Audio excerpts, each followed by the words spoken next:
My fear was my only courage. When I first arrived on campus, I stood there, taking everything in. The day had finally come. Move-in day. I was amongst the 20 luckiest freshmen at Southeastern Louisiana University because I was assigned a semi-private dorm room on North Campus with the seniors, athletes, and fraternities. As the semester rolled by, initially I was studious, or it's what I intended to be. How could I, with all of the extracurricular activities on and off campus? I met some of the most amazing people from across the state. I even fell in love for the first time. I was having a grand old time, and before I realized, 2.5 semesters passed me by. I'd flunked most of my classes and found myself on academic suspension. Nowhere near prepared to tell my parents, the fear began to set in. My heart was so broken because now it was time to say goodbye to the university I had dreamed of attending since my sophomore year in high school. Not easily deterred, I decided to enroll in Delgado Community College. Unbeknownst to me, my GPA was so low that the school informed me that I'd have to sit out for a semester, and upon my return, I'd be on academic probation. How could I tell my parents this news when school attendance meant the world to them? You see, my mom has a degree, or a master's, in healthcare, and my grandmother has a degree in social work. Discouraged, I decided not to attend school altogether. I sat out for an entire year, waitressing on the side. I decided to take only 2 courses during my first semester at Delgado Community College. I was working almost 7 days a week, and I didn't want to overload myself with studying as I had done in the past. At this time, I switched my major from psychology to business administration because I felt it would be an easier program to finish. I had no intentions on being an entrepreneur and no intentions on running a business. In fact, I didn't really know what I wanted to do with my degree once I finished. I just knew that I needed that piece of paper to feel complete. I finished my first year strong, passing all of my courses and maintaining a B average.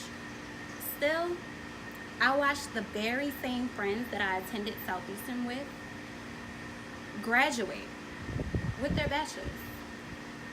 The difference between them and me is that they owned or had time management skills that I myself did not possess.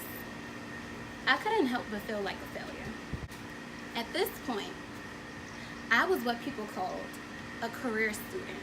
You see, I'd take a few courses and then sit out a semester. Yes, I was doing well at Delgado.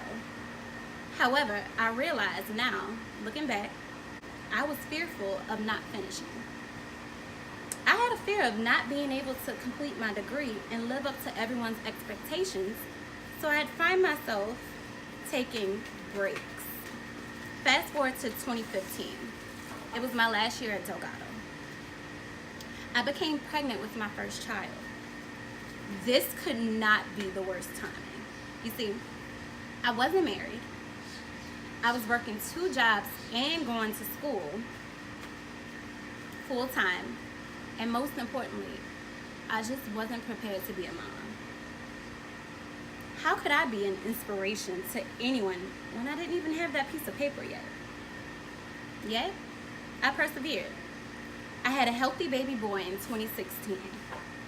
A week before my finals, my 3-month-old was hospitalized for 6 days. For 6 days, I slept in a hospital with my laptop and books, trying to study and care for my child. This was absolutely the most detrimental time in my life. I couldn't give up though. I now had someone who would be looking up to me. Walking across that stage in 2016 was a feeling of absolute completion. I finally had that piece of paper. From 2009 to 2015, I had finally earned my associates in business administration from Delgado. By this time, I was married and working as a sales manager at a hotel. I was a manager, and yet I didn't feel like a leader. I realized that although I was in a management position, I didn't inspire those around me. I simply led our team to our organization's goal.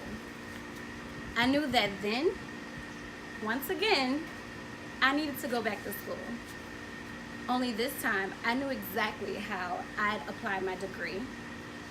So I enrolled in Colorado State University's Global Campus in Human Resources.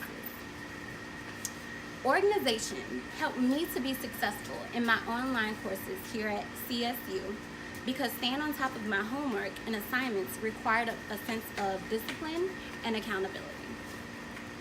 Coordinating my assignments by week and priority allowed for me to plan how I would execute these tasks in a timely manner. I had to learn what was important may differ from what is urgent. Urgency requires immediate attention, whether it be the phone ringing or someone shouting your name across the room to get your attention. Something that is important, such as remembering to stop at the gas station on your way home to get gas, may not be as urgent, especially if you have a half a tank left. There are many drivers of leadership that can determine how you perform as a leader. Being that my strongest driver was speed and my lowest driver was focus, I found myself constantly switch tasking. According to Hansberger, switch tasking causes you to lose more time thinking that you're more productive, completing multiple things simultaneously, when in fact, you're getting less done in more time. One of the most essential skills I learned was staying focused on completing one task before jumping to the next. Prioritizing and focusing on a task in front of me helps to improve my quality of work. Inspirational, accountable, honest, communicative, and passionate are all traits that I deem a leader should possess, and all traits that I myself have. Working as a sales manager, I try to be as transparent with my team as possible. This transparency has helped me to gain the trust of my team and open the doors of communication. Not only do I hold everyone accountable, I also take responsibility for my own actions. When I become a human resource manager, I plan to create future leaders by assisting in the personal and professional development of that individual by identifying and encouraging their strengths.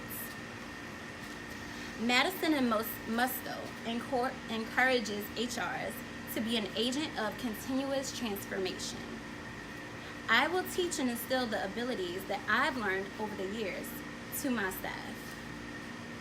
Although a manager can lead, a leader has the power to influence. As I evaluate myself as a leader, I determined that the most effective approach to building a relationship with my staff was to enact a vision of change.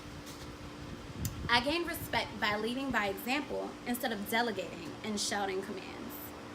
I wasn't afraid to get my hands dirty and serve on the front line with my employees.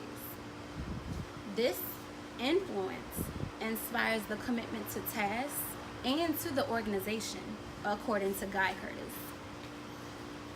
Taking courses at CSU has taught me that I have a participative leadership style. I'm not afraid to seek the input of my team because I realize I may not have all of the answers. And I have some pretty amazing staff with experience and knowledge. However, I am confident in making executive decisions to meet short deadlines. Organizational culture and effectiveness, too, can influence employee satisfaction and success and outcome of an organization. I have some autocratic characteristics as well, as I believe in efficiency and results. My personal philosophy is, why put off something to tomorrow when it can be done today? Ethical dilemmas can occur when people from different cultures and different walks of life come together. Ethical communication is about finding a balance for all to coexist. A key component of ethics deals with communicating our chosen commitments, justifying our actions, and dealing with challenges to our assumptions. As a human resource manager, I have to practice ethical communication, keeping confidential information confidential. I would also act as a liaison between employees and the organization. Fear is described as an apprehension or an emotion of concern. It is a mighty emotion that can immobilize you if you let it. Throughout my entire journey, my husband and my mom have been my stepping stones to success, always reminding me of who I am. To my son, thank you for giving me purpose. Thank you for giving me understanding. As I reflect on my journey, I imagine how a diamond is transformed. They are heated by high temperatures and put under intense pressure before emerging into a beautiful gem. Some tend to crack under pressure, while others thrive from it. Mom always told me, if you can't stand the heat, stay out of the kitchen.